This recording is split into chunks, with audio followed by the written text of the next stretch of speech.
ડિંકી ગજીવાલા Jardosh, consultant medical oncologist એટલે કે cancer physician અહીંયા ભરત કેન્સરમાં ડેલી ઉપલબ્ધ છું.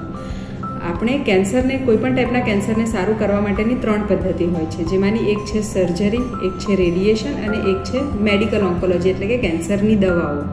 આપણે ત્યાં અહીંયા ભરત કેન્સરમાં આ બધી જ ટ્રીટમેન્ટ ઉપલબ્ધ છે અને એમાંથી આપણે આજે કેન્સરની દવાઓ વિશે થોડું જાણીશું.